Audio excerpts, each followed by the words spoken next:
5 minutes before the concert was about to start, panic filled the air. Elvis couldn't take the stage. Managers were running around frantically.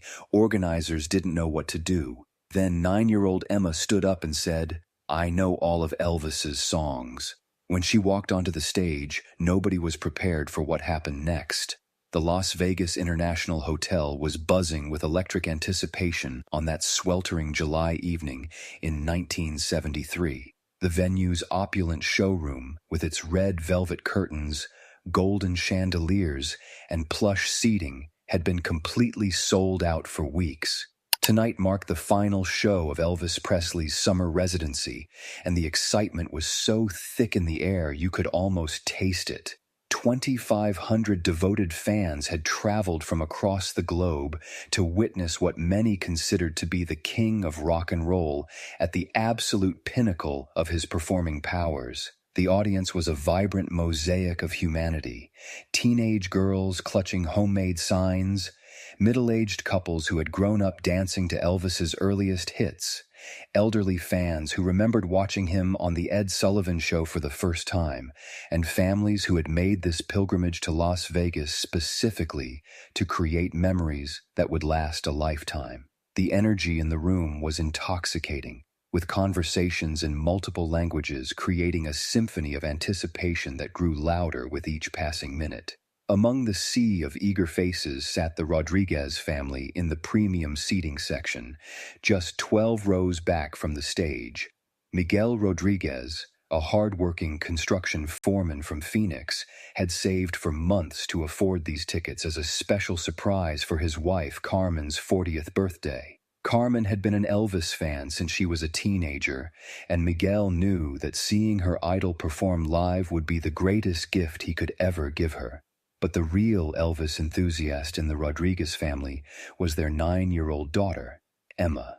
With her dark curls tied back in a ponytail and wearing her favorite dress, a pink number with tiny rhinestones that caught the light like miniature stars, Emma possessed an encyclopedic knowledge of Elvis's music that amazed everyone who met her. She knew every word to every song, could mimic his voice with startling accuracy, and had memorized not just the lyrics, but the subtle vocal inflections, the dramatic pauses, and even the way Elvis moved on stage. Emma's obsession with Elvis had begun 3 years earlier when she discovered her grandmother's old records in the attic.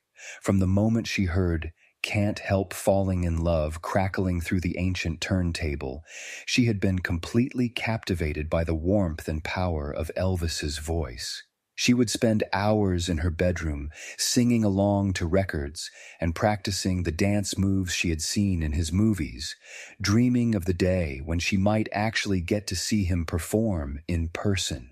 Tonight was that night, and Emma could barely contain her excitement as she sat between her parents, her small hands clasped together in her lap as she tried to sit still despite the electricity coursing through her tiny body. She had been counting down the days, hours, and minutes until this moment, and now that it was finally here, she felt like she might burst from pure joy. "Mija, try to sit still," Carmen whispered to her daughter, though she was smiling as she said it. She could see her own excitement reflected in Emma's bright eyes, and the sight filled her heart with happiness. This was exactly the kind of magical family memory she had hoped to create. "I can't help it, Mama," Emma replied, bouncing slightly in her seat. "I'm going to see Elvis, the real Elvis, and he's going to sing all my favorite songs." Miguel reached over and patted his daughter's knee gently. "Just a few more minutes, sweetheart. Then you'll get to see your hero." What none of the Rodriguez family knew, what none of the 2,500 people in the audience knew, was that behind the scenes, a crisis was unfolding that threatened to turn their dream evening into a nightmare. In his dressing room, located in the labyrinthine backstage area of the hotel, Elvis Presley was doubled over in pain, clutching his chest as waves of agony washed over him like a relentless tide. The attack had come without warning, just as Elvis was putting the finishing touches on his appearance for the show. He had been adjusting his iconic white jumpsuit, adorned with intricate golden and silver rhinestone patterns that had taken weeks to complete, when suddenly his chest felt like it was being crushed in a vice. The pain was unlike anything he had ever experienced. Sharp, burning, and so intense that it took his breath away and left him gasping for air. "Colonel, something's wrong," Elvis managed to whisper to his manager, Colonel Tom Parker, who had been in the dressing room going over last-minute details for the performance. The color had drained from Elvis's face, leaving him pale and clammy, and sweat was beading on his forehead despite the air conditioning that kept the backstage area cool. Colonel Parker, a shrewd businessman who had guided Elvis's career for nearly 2 decades, immediately recognized the gravity of the situation. He had seen Elvis push through exhaustion, illness, and personal turmoil before, but this was different. This was serious. "Get the doctor," Colonel Parker barked to one of the nearby staff members. "Now!" Dr. George Nikopoulos, Elvis's personal physician who traveled with him on tour, arrived within minutes and immediately began examining his famous patient. After a few tense moments of checking Elvis's pulse, blood pressure, and listening to his heart, Dr. Nick delivered the verdict that everyone in the room had been dreading. "He can't perform tonight," Dr. Nick announced with the authority of someone who had been dealing with Elvis's health issues for years. "His heart rate is dangerously elevated, his blood pressure is through the roof, and he's showing signs of severe cardiac stress. If he takes that stage right now, he could have a massive heart attack in front of 2,500 people." The words hit the room like a thunderbolt. Colonel Parker's mind immediately began racing through the implications. The sold-out crowd, the media coverage, the financial losses, the damage to Elvis's reputation. But underneath all of those professional concerns was a deeper, more human worry about the health and well-being of the man who had become not just his client but his friend. "What are our options?" Colonel Parker asked, though he already knew the answer. "Complete bed rest immediately, doctor," Nick replied firmly. "No exceptions, no negotiations. His body is telling us that it's reached its limit, and we need to listen." Meanwhile, in the main showroom, the audience was growing restless. The scheduled start time had come and gone, and while delays were not uncommon at Elvis concerts, this one felt different. The usual pre-show music had stopped playing, and there was a noticeable increase in the number of staff members moving urgently through the venue, their faces bearing expressions of barely concealed worry. Backstage, Elvis was lying on a couch in his dressing room, his famous jumpsuit now wrinkled, and his carefully styled hair mussed from the ordeal. The pain in his chest had subsided somewhat with the medication Dr. Nick had administered, but he was still weak and shaky, his face pale and drawn. "I have to go out there," Elvis said weakly, attempting to sit up despite Dr. Nick's protests. "Those people came here to see me. They saved their money. They made plans. They're counting on me, and they'll understand," Dr. Nick replied firmly, gently but insistently pushing Elvis back down onto the couch. "Your health is more important than any concert. There will be other shows." Colonel Parker was pacing the small dressing room like a caged animal, his mind working furiously to find a solution to what seemed like an impossible situation. He had built his entire career on the principle that the show must go on, and the idea of disappointing 2,500 paying customers, not to mention the potential media fallout, was almost unbearable to contemplate. "We have to make an announcement," one of the venue managers said, his voice heavy with resignation. "We can't keep them waiting much longer." 5 minutes. That's all they had left before the delay became so obvious and prolonged that the audience would begin to suspect something was seriously wrong. 5 minutes to figure out how to tell 2,500 devoted fans that their evening of dreams was about to become a nightmare of disappointment. It was at that exact moment, as the clock ticked toward the point of no return, that a small voice piped up from the doorway of the dressing room. "Excuse me, but I know all of Elvis's songs." Every head in the room turned toward the source of the voice, and there, standing in the doorway with her dark curls and rhinestone dress, was 9-year-old Emma Rodriguez. She had somehow slipped away from her parents during the confusion of the delay, and had managed to make her way backstage, following the maze of corridors with the kind of determination that only a child on a mission could possess. "Sweetheart, you can't be back here," one of the security guards said gently, moving toward Emma to escort her back to her seat. "This is a restricted area." "Wait!" Elvis said from the couch, his voice still weak but filled with curiosity. There was something about this little girl that intrigued him. Maybe it was the confidence in her voice, or the way she stood there without any apparent fear, despite being surrounded by adults she didn't know. "What did you say, darling?" Emma stepped further into the room, her small chin lifted with determination. "I said I know all of your songs, Mr. Presley, every single one. I've been listening to your music since I was 6 years old, and I know all the words and all the moves." The room fell silent as everyone processed this unexpected development. Colonel Parker studied the little girl with the calculating gaze he usually reserved for contract negotiations, while Dr. Nick continued to monitor Elvis's condition. The other staff members looked at each other uncertainly, unsure whether to laugh at the absurdity of the situation or to take this tiny potential savior seriously. "Is that so?" Elvis asked, a weak smile playing at the corners of his mouth. Despite his pain and exhaustion, he found himself charmed by this bold little girl who had appeared like an angel at their darkest moment. "Yes, sir," Emma replied, with the earnest conviction that only a 9-year-old could muster. "I know Love Me Tender, and Can't Help Falling in Love, and Hound Dog, and Don't Be Cruel, and All Shook Up, and Jailhouse Rock," and she continued listing songs with machine gun rapidity, her face growing more animated with each title. Colonel Parker held up a hand to stop her recitation, his mind working furiously. "Little girl, that's very impressive, but we're talking about performing in front of 2,500 people. That's not something a child can do." "But I can," Emma insisted, her voice growing stronger. "I've been practicing for years. I perform for my family all the time, and my mom says I sound just like Elvis. I'm not scared of big crowds. I performed in my school talent show in front of 500 people, and I won first place." Elvis struggled to sit up again, this time ignoring Dr. Nick's protests. There was something about Emma's unwavering confidence that spoke to him on a deep level. He remembered being young and eager, remembered the burning desire to perform that had driven him from his humble beginnings in Tupelo to the stages of Las Vegas. "Show me," Elvis said quietly. "Elvis, you need to rest,"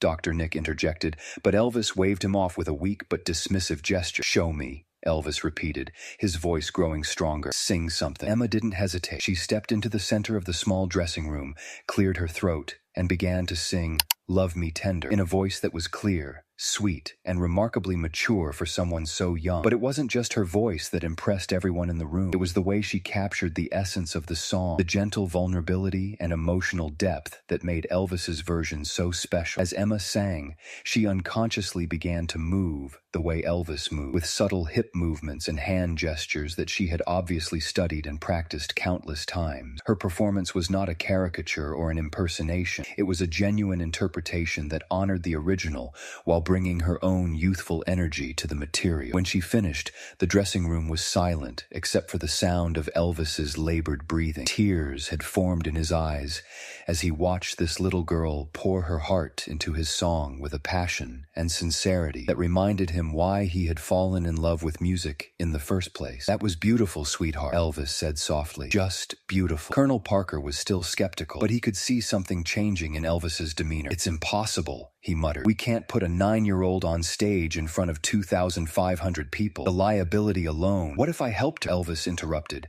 his voice gaining strength as an idea began to form in his mind. "What if I couldn't perform the full show, but I could introduce her? What if we told the audience the truth, that sometimes the music is bigger than any one person, and tonight they're going to witness something special?" Dr. Nick shook his head vigorously. "Absolutely not. You need complete rest.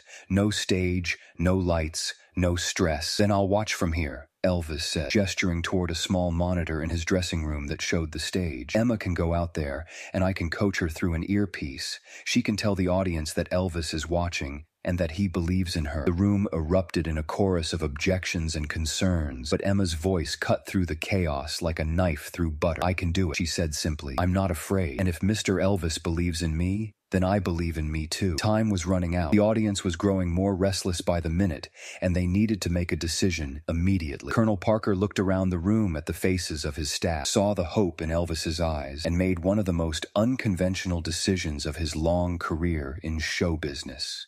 "All right," he said finally. "But we do this right. We get her a proper outfit, we explain everything to her parents, and we make sure the audience understands exactly what's happening and why." The next 20 minutes were a whirlwind of activity, unlike anything the backstage area had ever seen. Emma's parents were located and brought backstage, where the situation was explained to them in rapid but thorough detail. Carmen Rodriguez's initial shock quickly gave way to pride and excitement as she realized that her daughter was about to have the opportunity of a lifetime. "Mija, are you sure you want to do this?" Carmen asked, kneeling down to look Emma in the eyes. "It's okay to be scared. It's okay to say no." "I'm not scared, Mama," Emma replied with the kind of matter-of-fact confidence that children possess before the world teaches them to doubt themselves. "I've been practicing for this my whole life. I just didn't know it." Meanwhile, the costume department was performing miracles of alteration, taking one of Elvis's smaller jumpsuits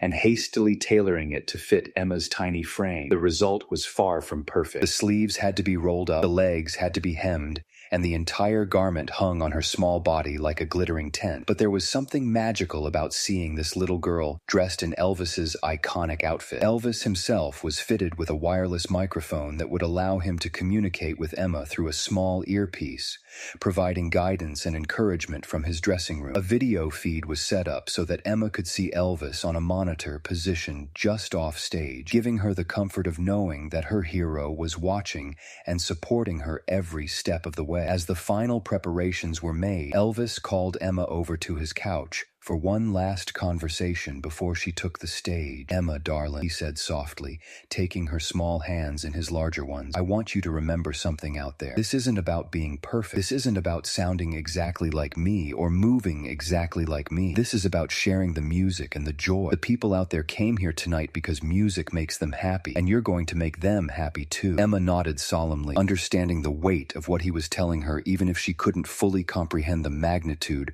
of what she was about to do. "And remember," Elvis continued, "I'll be right here with you. You won't be alone out there. I'll be in your ear, and I'll be watching you on that monitor, and I'll be so proud of you no matter what happens." "Thank you, Mr. Elvis," Emma said softly. "This is the best day of my whole life." "Mine too, sweetheart," Elvis replied, and meant it. "Mine too." The announcement was made to the audience with characteristic showmanship, though the truth was presented in a way that emphasized the special nature of what they were about to witness, rather than focusing on the crisis that had necessitated it. Colonel Parker took the stage and explained that Elvis was experiencing some health issues that prevented him from performing his full show, but that the evening would feature something unprecedented and magical instead. "Ladies and gentlemen," Colonel Parker's voice boomed through the sound system, "tonight you're going to witness something that has never happened before in the history of entertainment. You're going to see the power of music to transcend age, experience, and expectation. Elvis Presley may not be able to take this stage tonight,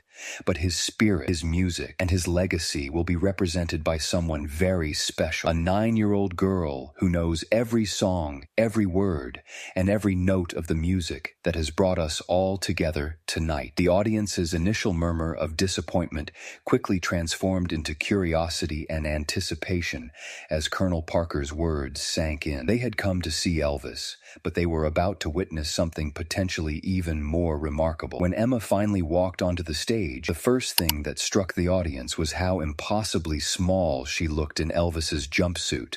The oversized costume should have made her appear ridiculous, but instead, it somehow made her seem even more courageous and determined. The spotlights that had been designed to illuminate Elvis's commanding presence now surrounded this tiny figure in a halo of golden light. "Hello," Emma said into the microphone, her young voice carrying clearly throughout the venue despite a slight tremor of nervousness. "My name is Emma Rodriguez, and I'm 9 years old. Mr. Elvis is watching me from backstage, and he asked me to tell you that even though he can't be here with you tonight, his music still can be." The audience was completely silent, captivated by this unexpected turn of events. Many people were already reaching for tissues, moved by the sight of this brave little girl standing alone on the vast stage.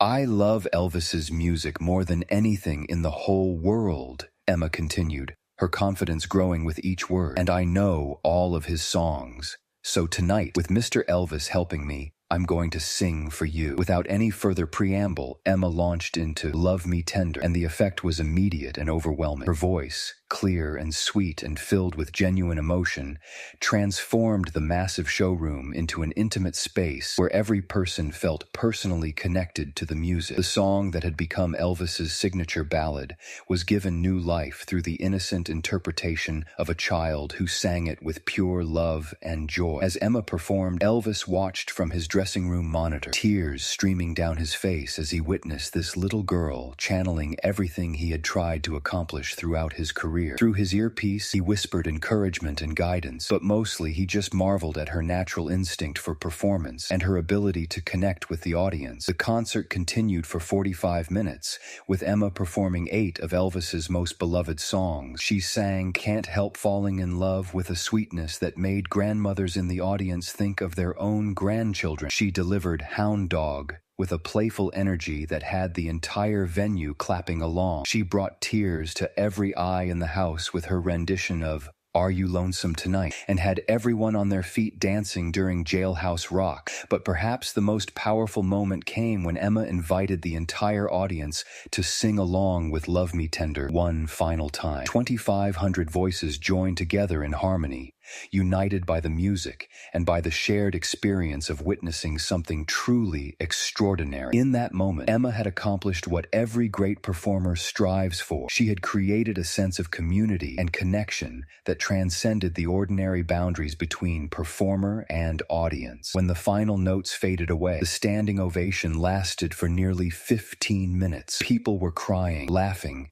cheering, and many were calling out expressions of love and support for both Emma and Elvis. The little girl who had stepped onto the stage in an oversized jumpsuit had somehow managed to fill the enormous space left by the king of rock and roll's absence. As Emma took her final bow, she looked directly into the camera that was feeding her image back to Elvis's dressing room. "Thank you, Mr. Elvis," she said softly into the microphone.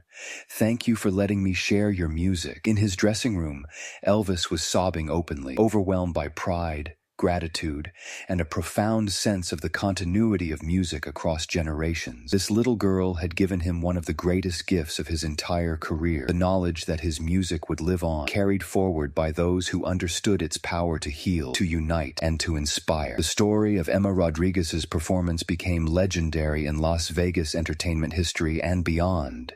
News of the 9-year-old who had stepped in for Elvis Presley spread across the country and around the world, inspiring countless other young performers to pursue their dreams and reminding everyone who heard it that music truly knows no boundaries. For Emma, that night launched a lifelong career in music. She continued to perform throughout her childhood and adolescence, always crediting Elvis with giving her the confidence and opportunity that changed her life. She eventually became a successful recording artist in her own right, though she never forgot the magic of that first night when she stood on stage in an oversized jumpsuit and showed the world that the power of music belongs to anyone brave enough to share it. For Elvis, Emma's performance provided a powerful reminder of why he had fallen in love with music in the first place. Her innocence, her joy, and her fearless embrace of the spotlight reignited something in him that had been dimmed by years of fame, pressure, and physical challenges. In the months that followed, he often spoke about that night as a turning point, a moment when he rediscovered the pure pleasure of making music